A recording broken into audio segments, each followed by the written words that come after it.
Dear grammar time, come on, it's time to learn something new.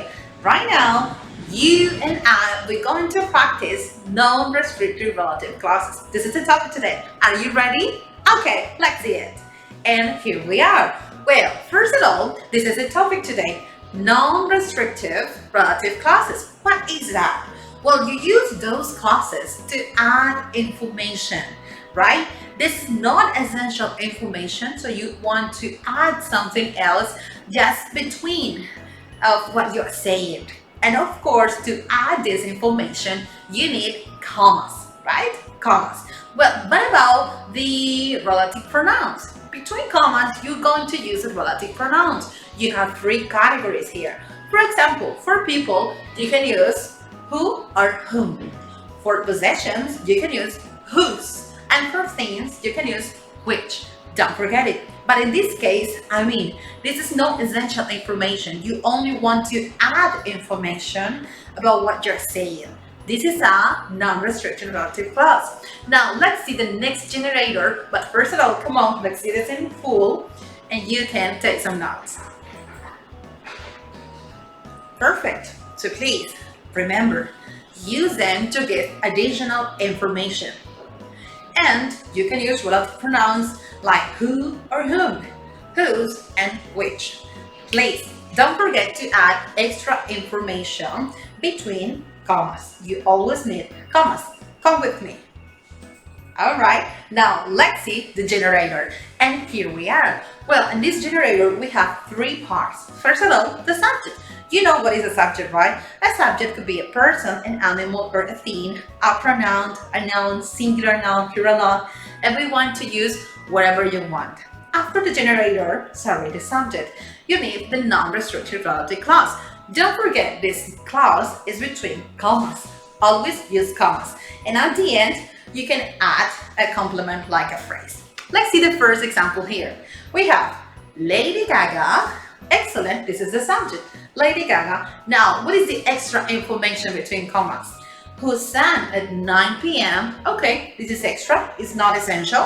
What happened with Lady Gaga? Was unable to leave the theater. Was unable to leave the theater. Come on, guys.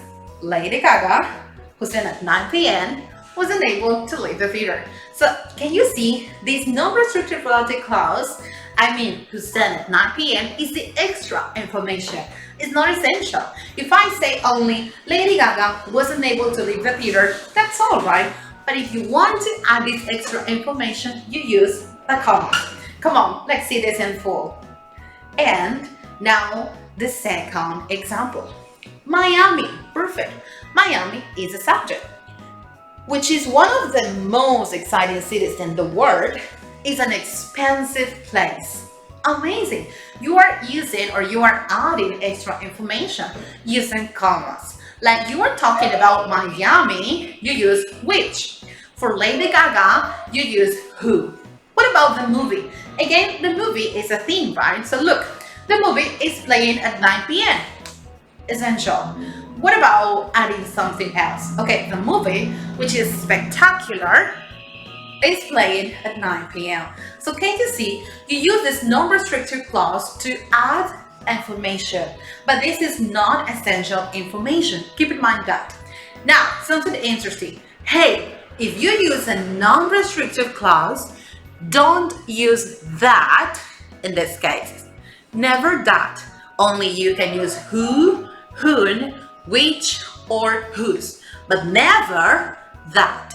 Okay, never that. And of course, don't repeat the subject or object in a clause. For example, Lady Gaga, who sang at 9 p.m., she wasn't able to leave the theater. No, not she. Don't repeat the subject or the object. Now, come with me. Here we are now. Now, I think this is so clear for you, right? What is the non-restrictive relative clause? Easy. You only add information. This information is not essential. Keep in mind, you can use that, never that, and of course, don't repeat the subject or the object. So well, now you know. Come on, it's your turn to think about more examples.